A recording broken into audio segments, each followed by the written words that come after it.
거룩하신 하나님 앞에 누가 능히 서리요라고 하는 이 제목을 가지고 말씀을 전하도록 하겠습니다. 우리가 지금 보고 있는 사무엘상에서는 이스라엘은 언약궤를 가리키는 하나님을 온전히 바라보지 못한 채 있는 모습을 우리가 보게 됩니다. 그저 하나님의 언약궤를 통하여서 자신들의 유익을 취하려고 하는 모습들이 바로 이스라엘 백성들의 모습이 되는 것입니다. 사랑 안에 두려움이 없고라고 하는 책을 쓴 듀크대 신학부 교수인 윌리모는 이전에 나는 눈이 멀어 있었지만 이제는 본다라고 하는 것을 회개함의 정의로 이야기합니다. 이전에 내가 보지 못했던 것을 이제 하나님께 나아가서 회개함을 통하여서 하나님이 나에게 보게 하신다라고 하는 의미죠. 그런데 지금 이스라엘 백성들은 이 회개 단계에 다다르지 못한 모습임을 우리는 보게 됩니다. 그 결과 마땅히 하나님께 드려야 할 찬양과 예배와 경배, 이 모든 것들이 그들의 삶 가운데 없어진 모습들이 우리가 보고 있는 이스라엘 백성들의 모습이 됩니다. 그들은 그들의 삶 가운데 다가오는 블레셋과의 전투에서의 패배 앞에 하나님 앞에 묻는 자리로 나아가지 않습니다.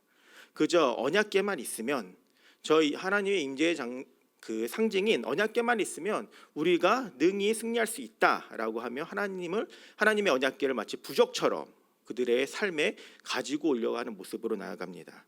자신들의 그 전쟁에서의 패배의 원인이 무엇인지, 하나님께서 왜 우리를 패배케 하셨는지 물어야 하는 그 자리로 나아가야 했지만 이스라엘 백성들은 그러한 모습으로 나아가지 못하는 모습입니다. 우리의 기도와 예배, 우리의 믿음의 목적은 무엇입니까? 하나님께 온전한 경배와 찬양과 예배드림이 우리의 목적이 되어야 합니다. 우리가 하나님을 하나님으로 인정하지 않고 하나님을 통해 세상에서의 유익을 취하는 자리로 나아가고자 우리가 마음먹고 있다라고 하면 오늘 본문에서 등장하는 이스라엘과 블레셋 두 나라의 모습과 너무 닮은 모습으로 우리가 이 땅에 거하고 있는 것이 됩니다. 이 모습들이 무엇인지 우리 한번 오늘 이 시간 천천히 살펴보기 원하는데요. 그런데 블레셋은 지난 7개월간 하나님의 언약궤가 그들의 땅에 있는 그 시간들을 통하여서 많은 변화들을 겪게 되었습니다. 7개월간 블레셋 땅에 닥친 재앙으로 인하여서 블레셋은 하나님은 자신들이 취하고 있는 다곤 신처럼 자신의 손으로 일으켜 세우기도 하고 이동시키기도 하고 이런 존재가 아님을 조금씩 그들은 깨닫게 되는 모습입니다. 7달 동안 그들의 삶 가운데 다가오는 이스라엘의 신의 그 능력을 맛보며 하나님에 대한 무지에서 벗어나고 있고 하나님이 누구인지에 대하여 바르게 깨닫고 있는 모습이 바로 블레셋 사람들의 모습이 됩니다. 그리고 그분으로부터 자신들의 삶 가운데 재앙이 도래되었음을 알게 되었죠. 이것이 이스라엘 백성들이 반드시 깨달아야 하는 모습이었는데 어찌된 일인지 이방인들이 하나님의 존재에 대해서 바르게 깨닫게 되는 모습이 됩니다.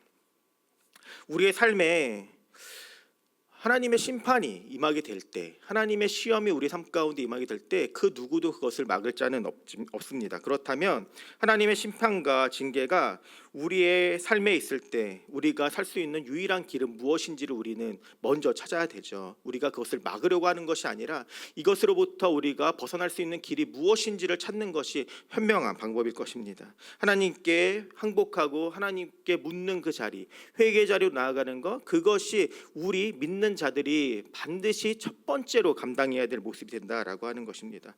우리 문제에 해답되시는 주님이 있습니다.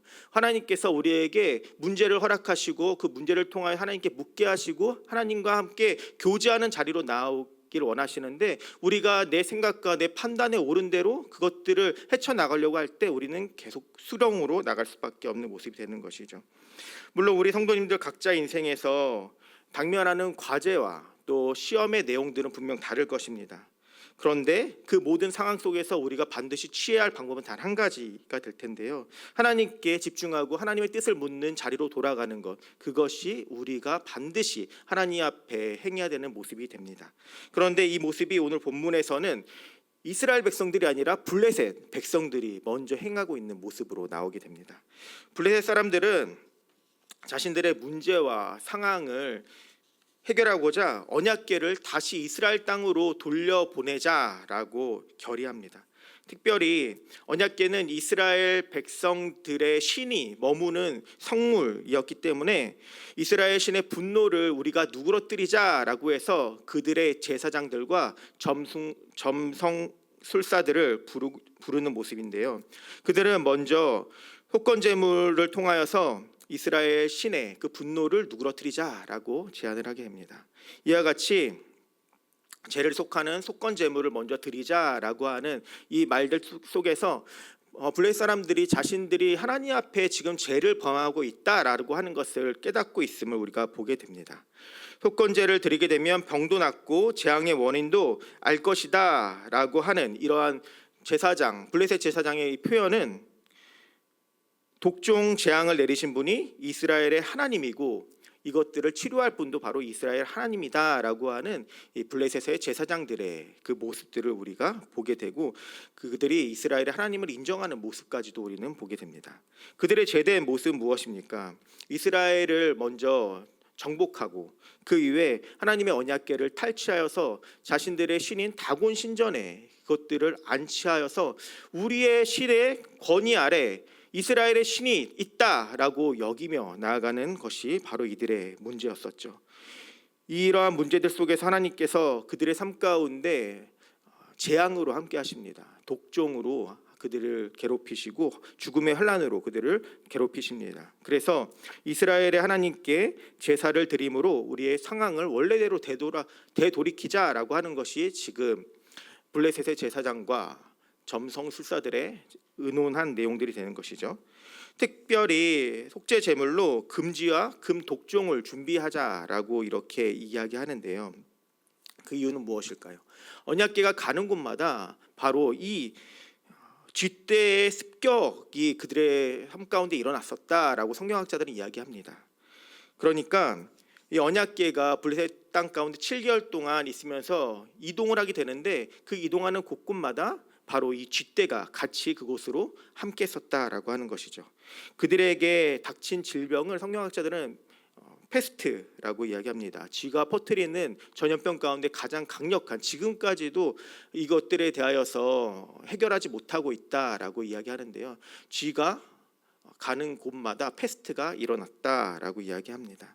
죽지 않은 사람들, 페스트로 인하여서 죽지 않은 사람들은 그들의 온몸에 종기가 났다라고 이야기하죠.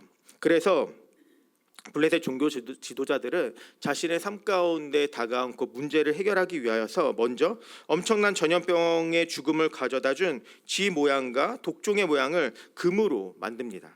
그리고는 그들의 생각으로는 금 독종과 금 쥐를 하나님의 언약궤와 함께 블레셋의 땅에서 벗어나게 하면 그들에게 임한 이 종기와 독종과 페스트와 같은 악한 질병들이 그들의 땅에서 떠나게 될 것이다 라고 하는 믿음을 드러내고 있는 것이죠. 이 모습은 과거 이스라엘 백성들이 애굽 땅에서 나올 때 애굽 사람들에게 여러 가지 선물을 받으며 출애굽한 모습을 떠올리게 하는데요.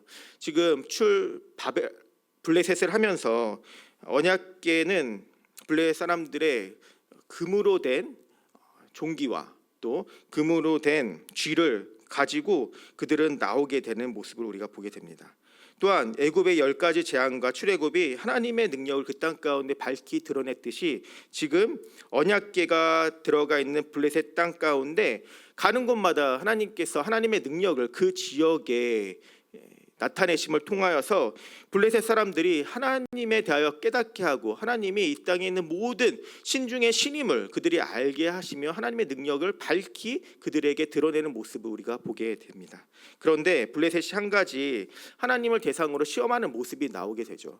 분명히 블레셋은 7개월 동안이나 하나님의 능력을 그들의 삶 가운데 그들은 보고 느끼고 또 울부짖는 모습으로까지 나아갔습니다. 그런데 그들의 삶에서 지금 하나님을 향한 시험을 한 가지 제안하는 모습이 나옵니다. 이 모습이 왠지 이해가 되지 않는 모습으로 나오기도 하는데요.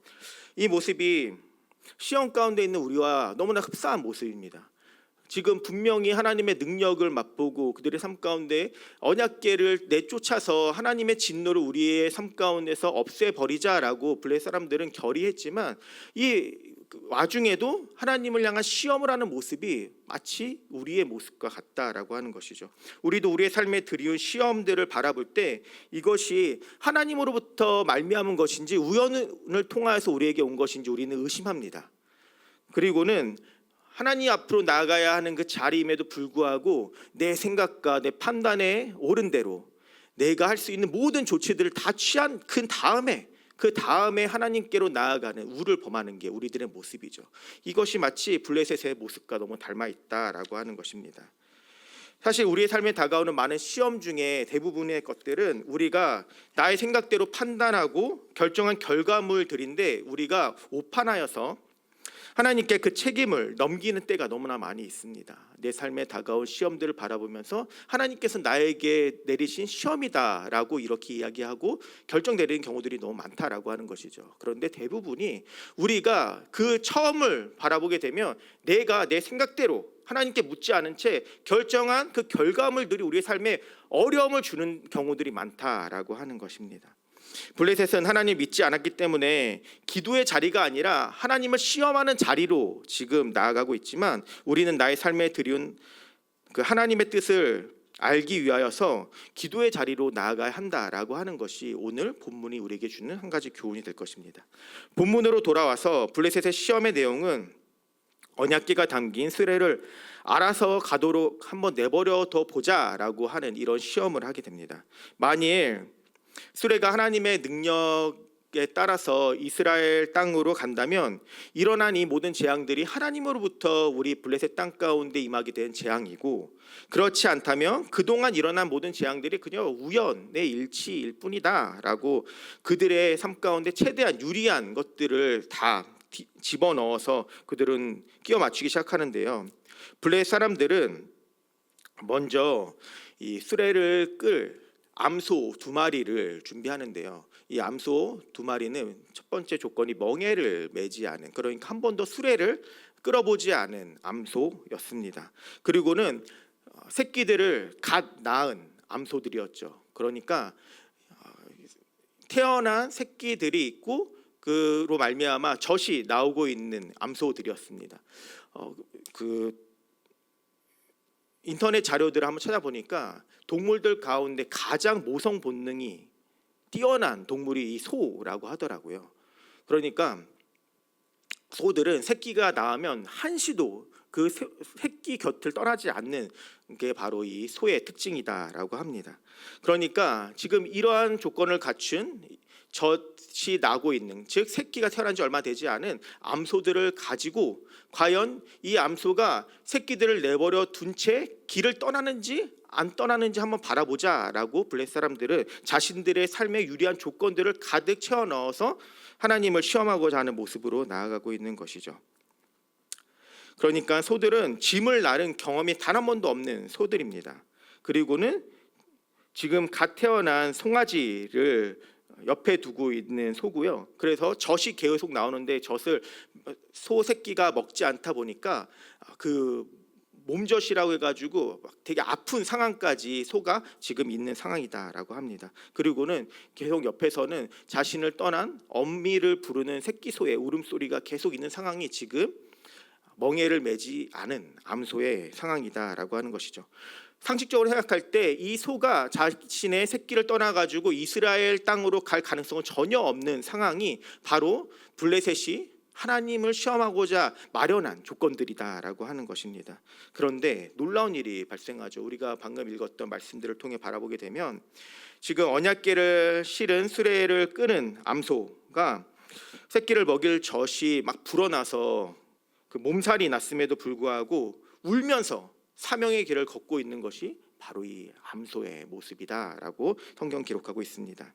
우리 모두도 바로 이와 같이 사명의 길을 걸어가야 하는 존재들입니다. 하나님께서는 우리에게 태어날 때부터, 태어나기 이전부터 우리를 특정하게 부르셔서 하나님의 소명을 감당할 자들로서 이 땅에 있게 하시는 모습인데요.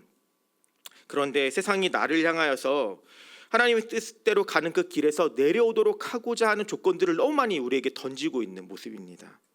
교회 학교 우리 학생들을 생각해 볼 때 우리가 흔히 생각하기에 신앙의 탈락이 가장 많이 일어나는 시기를 이야기한다고 하면 언제일 것 같습니까? 보통은 이제 고등학교 때 입시에 아이들이 치여서 입시의 성공을 위해 달려가는 그 목적 하나를 가지고 교회에 나오지 않고 좀 신앙을 쉬다가 내가 대학교 올라가면 신앙생활을 다시 해야지라고 하는 결단으로 그들이 자연스럽게 신앙으로부터 탈락하는 게 아닌가라고 생각할 수 있는데, 일반적으로는 초등학교에서 중학교 올라갈 때 가장 많은 신앙의 탈락이 일어난다라고 이야기합니다. 왜 그럴까요? 학생들이 본격적으로 입시에 뛰어드는 시기가 바로 초등학교 5학년 때라고 합니다. 제가 신문 기사를 읽었는데요. 왜 이때가 아이들이 신앙의 탈락이 가장 많이 일어나는가라고 하는 것을 보게 되었습니다. 먼저 학생들은 본격적으로 입시에 뛰어드는 시기이기도 하고 입시에 대한 그 부담이 본격적으로 오는 시기이다라고 합니다. 그리고 부모들 또한 이때부터 서서히 내가 정보가 없어서 우리 아이를 입시에 그 대열에서 혹시 떨어뜨리는 게 아닐까라고 하는 두려움이 그때부터 본격적으로 온다라고 합니다. 지역 내일이라고 하는 매거진에서 보게 되니까 성적은 초등학교 5학년 때 결정된다라고 이런 기사가 있더라고요. 그러니까 초등학교 5학년 때 이 아이가 가진 그 성적이 고등학교 때까지 쭉 이어진다라고 하는 그런 기사였습니다. 이 기사를 읽어보니 내용이 이렇습니다. 보통 초등학교 5학년이 가장 보내기 힘든 학년이다라고 하는데 왜 그러냐라고 하면 초등학교 4학년 때까지는 학력 차가 내가 조금만 공부하면 따라잡을 수 있는 시기다라고 합니다. 그런데 초등학교 5학년 때부터 그 학력 차가 확 벌어질 만큼 그 문제들이나 학습의 내용들이 방대해진다라고 하는 것이죠. 그래서 본격적으로 학생들 간의 성적 차가 일어나는 게 초등학교 5학년 학습 과정부터라고 이야기합니다. 또한 아이들이 이때 무엇을 겪습니까? 사춘기를 보통 겪게 됩니다. 여성 아이들이 남성 아이들보다 조금 더 일찍 온다라고 하는데 보통 5학년에서 6학년 이때 사춘기를 겪는다라고 합니다. 그래서 아이들은 신체적으로도 사춘기가 오고 또 학습적으로도 내가 4학년 때까지는 내가 조금만 해도 금방 따라잡았는데 5학년 때부터는 학습 양도 많아지고 조금만 내가 삐끗하면 못 따라잡을 것만 같은 그 불안감들이 아이들에게 엄습하는 시기가 된다라고 하는 것이죠. 그래서 이전에 친구들 따라서 성경학교를 오고 또 교회를 오고 했던 이 친구들이 그 안에 신앙이 없고 그 아이들의 신앙을 붙잡아 줄 누군가가 없다라고 하면 자연스럽게 이 교회 신앙생활을 먼저 끊는 모습으로 나아가게 된다라고 이야기합니다. 제가 이번 주에 제가 첫 사역지였던 제가 첫 사역지에 있었을 때 유년부를 가르쳤는데 그때 가르쳤던 아이로부터 카톡이 왔습니다. 그러면서 연락이 와서 이거 카톡으로 막 이것저것 연락을 주고받다가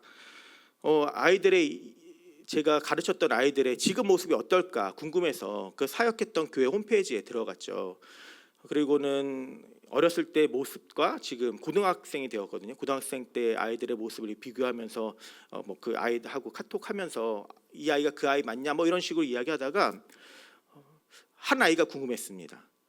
제가 그때 전도사 시절이었는데 금요일 날 교회에 가면 항상 교회에 있던 3인방이 있었거든요. 그런데 그중에 2명만 그 사진에 계속 보이더라고요. 그래서 나머지 1명이 어디 있냐라고 물었더니 그 아이가 초등부 때 나오다가 초등부 때부터 교회를 안 나와서 지금까지 보고 있다라고 하는 이런 이야기를 저한테 해주더라고요. 그래 이 어릴 적 만날 그 교회만 있던 아이가 이제 아예 교회를 떠난 아이로 자라고 있다라고 하는 소식이 너무나 마음 아팠는데, 이것이 곧 우리 예수비전교회 아이들의 모습일 수도 있겠다라고 하는 경각심이 생겼습니다. 우리 성도 여러분들도 분명 많이 보시지 않습니까? 우리 1층에 가보면 아이들이 참 많이 있습니다. 평일에도 아이들이 많이 와가지고 자신들만의 시간을 보내는 것들 많이 보게 되는데, 그 아이들의 모습을 바라보면서 언제까지나 이 아이들이 우리 예수비전교회 신앙의 공동체 안에서 무럭무럭 잘 자랄 것이다 라고 하는 그런 마음들이 조금 제 마음의 희석이 되더라고요. 그래서 우리가 앞으로 어떻게 이 아이들을 교육을 시켜야 될 것인가에 대한 그 마음을 가지고 오늘 본문을 바라봤습니다. 그래서 우리는 오늘 이 암소의 모습을 좀 주목하기 원하는데요. 먼저 소들의 모습을 보면 몇 가지 특징이 있습니다. 우리 본문의 12절 말씀 한번 다 같이 읽도록 하겠습니다. 같이 읽겠습니다. 암소가 벳세메스 길로 바로 행하여 대로로 가며 갈대에 울고 좌우로 치우치지 아니하였고 블레셋 방백들은 벳세메스 경계선까지 따라가니라. 여기서 첫 번째로 길로 바로 행하여라고 하는 말이 나옵니다. 이 말은 암소가 길을 이탈하지 않았다라고 하는 것이죠. 벳세메스 땅으로 가는 그 길에서 자신의 새끼 소가 저 뒤에서 계속 울부짖는 그 소리를 들음에도 불구하고 그가 가야 하는 그 길을 향하여 나아갔다라고 하는 것이 소의 첫 번째 특징이 되었습니다. 그리고 두 번째는 울고 좌우로 치우치지 아니하였고라고 이야기합니다. 울고는 분명 자신의 새끼 소가 울고 있는 그 소리에 반응하는 것이었죠. 자신의 새끼 소를 향하여서 나아가려 하는, 한시도 자신의 옆에서 새끼 소를 떼어놓은 적이 없는 그 본능 속에서 그 본능을 억누른 채 그가 가야 하는 그 길을 가는 모습이었고요. 좌우로 치우치지 않고라고 하는 표현은 이스라엘의 온전한 순종을 이야기할 때 신명기 기자가 가장 먼저 언급하는 그 문장이 바로 좌우로 치우치지 않고입니다. 그러니까 이스라엘의 온전한 순종에 대한 내용을 사무엘상 기자가 다시 한번 신명기 기자의 말을 가지고 표현하고 있는 것이죠. 이 말인즉슨 암소가 자신의 욕구와 의지를 꺾은 채 하나님의 말씀 가운데 창조주 대신 주님 앞에 온전히 순종함으로 나아가고 있다라고 하는 것이 오늘 우리가 읽은 12절의 말씀이 됩니다. 이러한 암소들의 모습은 하나님의 말씀에 순종하지 않고 있는 이스라엘 백성들의 모습과 너무나도 대비되는 모습입니다. 이 모습을 통하여서 지금 이스라엘 백성들이 하나님 앞에 어떠한 모습인지를 비판하고자 하는 사무엘상 기자의 그런 언급이 있는 것이고요. 하나님께서 창조주 되시기 때문에 짐승의 본능까지도 하나님께서 사용하셔서 하나님의 통치 안에서 하나님의 일을 하고 있음을 우리에게 보여주고 있는 장면이 됩니다. 이 시대의 이스라엘 백성들은 자신의 소견에 오른 대로 하나님을 그저 나의 삶을 조금 더 풍족하게 하실 분 정도로 여기며 하나님을 부적처럼 사용하고 있는 이스라엘 백성들의 모습이었고 그러한 시기였는데, 바로 암소와 같은 모습이 하나님의 말씀 가운데 좌우로 치우치지 않고 하나님의 말씀에 순종하면서 나아가야 하는 것이 이스라엘 백성들이 반드시 갖춰야 하는 모습이었다라고 하는 것이 오늘 성경의 저자가 우리에게 이야기해 주고자 하는 마음이 됩니다. 드디어 암소들이 끄는 수레를 통하여서 이제 언약궤가 이스라엘 땅인 벳세메스 지역으로 들어가게 되는데요. 언약궤가 돌아간 때는 가을이었습니다. 왜냐하면 벳세메스 사람들이 밀을 수확하고 있었다라고 하는 그런 성경의 기록들이 있기 때문인데요. 그런데 이 모습은 영적으로 한 가지 의미가 있습니다. 어떤 모습이냐면요, 고대 근동의 왕들은 보통 군사들을 데리고 봄에 출정식을 나아가서 온 나라를 정복한 다음에 가을에 돌아와서 겨울을 낳는 가족들과 함께 보내는 그런 일들을 감당했었다라고 합니다. 그러니까 하나님의 언약궤가 7개월 전에 블레셋 땅으로 떠났잖아요. 이스라엘 땅에서 블레셋 땅으로 7개월 전에 나왔다라고 하는데 시기적으로 봄에 떠난 것이죠. 계절적으로 봄 때 블레셋에 들어가서 블레셋에 하나님의 권능과 하나님의 영광을 모두 하나님께서 들여보낸 그 이후에 가을이 되어서 다시 이스라엘 땅인 벳세메스로 돌아오는 모습 속에서 마치 고대 근동의 왕의 출정식을 하나님께서 보이시고 있는 모습처럼 보입니다. 하나님께서 블레셋의 힘에 이끌려서 블레셋 땅을 이리저리 포로처럼 끌려다니신 것이 아니라 왕의 출정식을 하나님께서 감당하며 왕으로서 블레셋의 모든 것들을 정복하고 다스리는 모습으로 하나님께서 7개월을 보낸 그 다음에 다시금 하나님께서 이스라엘 땅으로 돌아오신 것이 오늘 본문의 모습이 된다라고 하는 것이죠. 하나님의 언약궤는 블레셋에 끌려다닌 것이 아닙니다. 하나님께서 이스라엘을 위하여서 싸우시고 블레셋 땅 가운데 이스라엘이 하나님의 누구인지 하나님께서 밝히 보이시고 다시금 블레셋을 떠나서 이스라엘 땅으로 돌아오신 것이죠. 물론 블레셋과 가장 인접한 지역이 이 벳세메스였기 때문에 언약궤를 블레셋 사람들이 이곳으로 보낸 이유도 있지만 영적인 의미가 바로 이렇습니다. 또한 하나님이 언약궤를 이곳으로 인도하신 이유는 베세메스는 제사장 아론에게 하나님께서 허락하신 땅이기 때문인데요. 그러니까 이곳에는 제사장 아론의 후손들이 같이 살고 있었겠죠. 아론의 후손들은 누구입니까? 제사장 가문이고 레위인들이 그 예배의 일들을 감당하는 사람들이었죠. 그러니까 이곳에는 아론의 후손인 제사장 가문이 같이 있었고 그 예배를 같이 섬긴 레위인들이 그곳에 있었다라고 하는 것입니다. 그러니까 언약궤를 어떻게 다뤄야 하는지 아는 사람들이 그곳에 있었고요. 하나님께 제사를 드리는 방법을 아는 사람들이 바로 그곳에 있었다라고 하는 것입니다. 그래서 언약궤를 싣고 온 수레를 쪼갠 다음에 또 멍에를 매지 않은 암소를 가지고 하나님께 번제를 올려드리는 모습입니다. 성경에서 보게 되면 이 멍에를 매지 않은 소 같은 경우에는 정결 제사를 위하여서 사용하는 모습입니다. 그러니까 이스라엘 백성들의 모든 죄를 속하는 속건 제물을 지금 이 베세메스 땅에서 행하고 있는 모습이죠. 우리가 이 모습을 바라보게 될 때 이제 하나님께서 이스라엘 백성들과 온전한 관계를 회복하시고 그들의 예배를 받으시고 다시금 관계를 재정립하셔서 하나님의 백성으로 그들을 사용하시겠다라고 하는 우리가 흔히 생각할 수 있는 이 모습들이 되는데요. 그런데 그 이후의 말씀 보게 되면 그렇지 않습니다.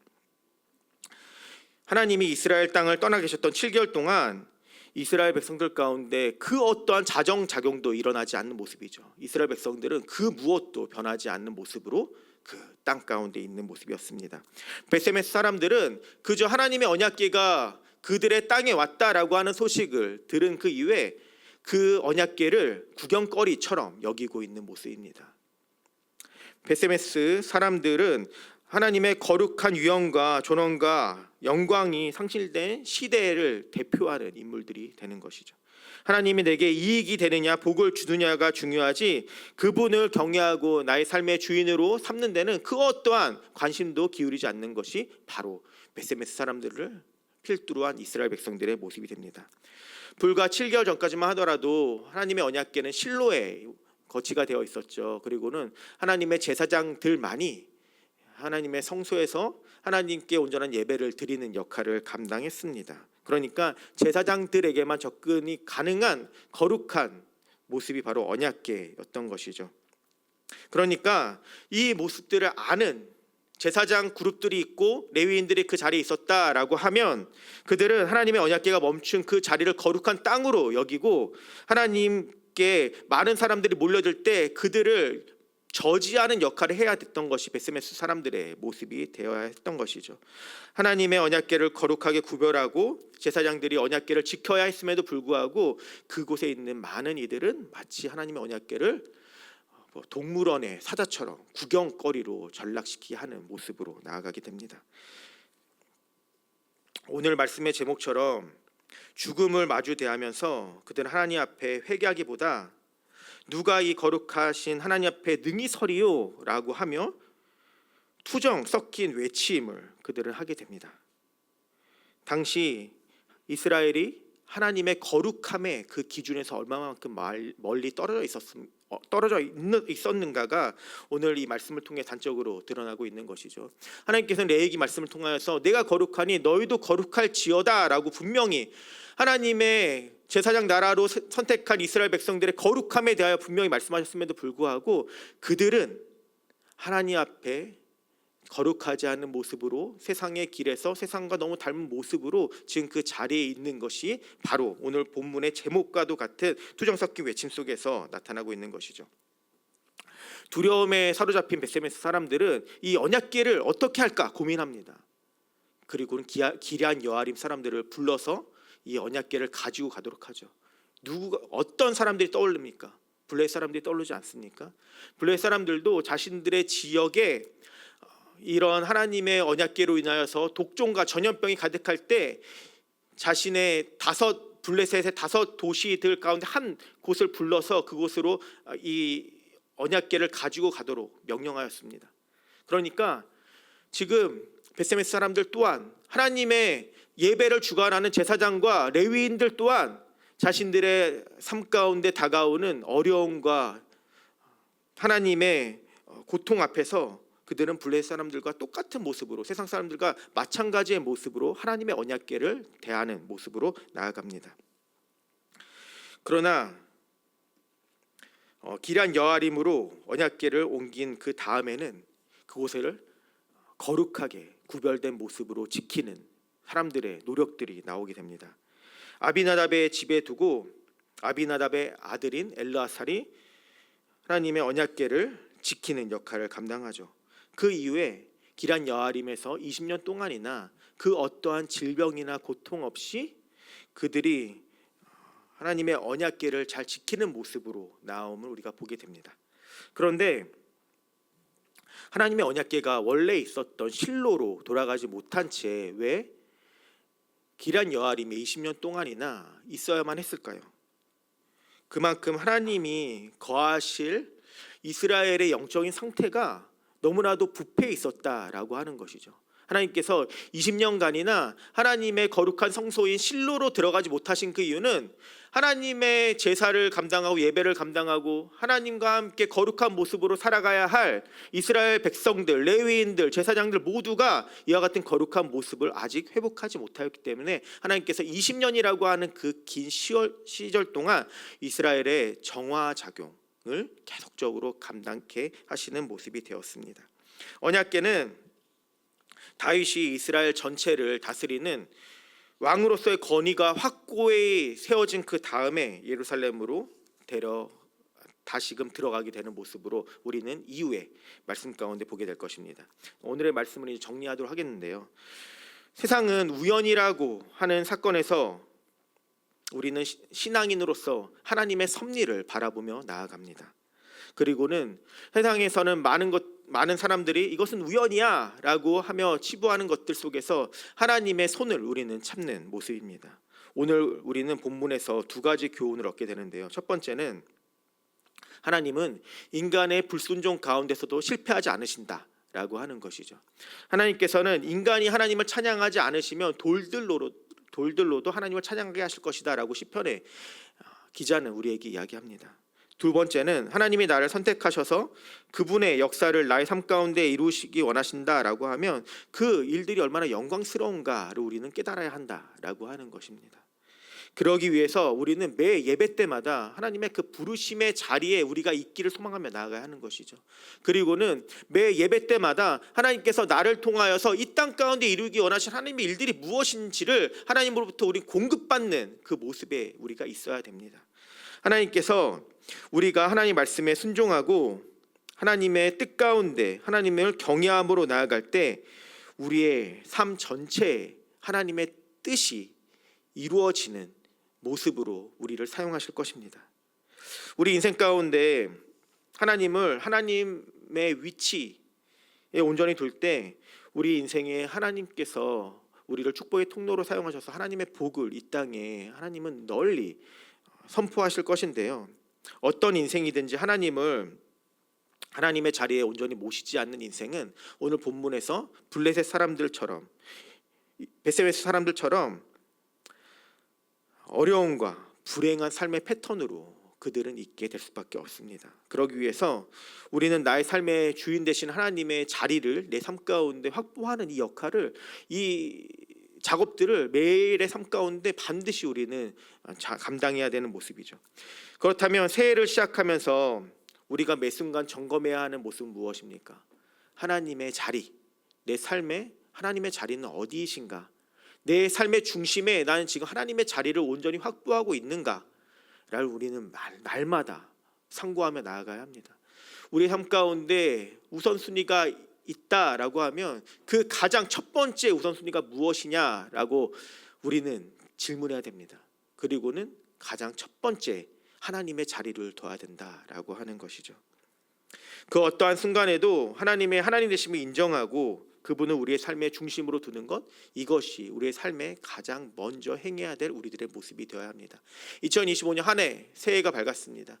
우리 성도 여러분들의 삶 가운데 하나님의 자리는 어디이십니까? 우리 성도 여러분들의 삶 가운데 하나님의 위치는 어디이십니까? 우리가 하나님의 뜻 가운데 있겠다라고 하는 말뿐인 고백이 아니라 실제적으로 나의 삶의 주인 되시는 주님을 온전히 따르고 그분을 나의 삶의 중심에 두고 주님과 함께 동행하는 우리 SB전교회 모든 성도 여러분들 되시기를 소망합니다.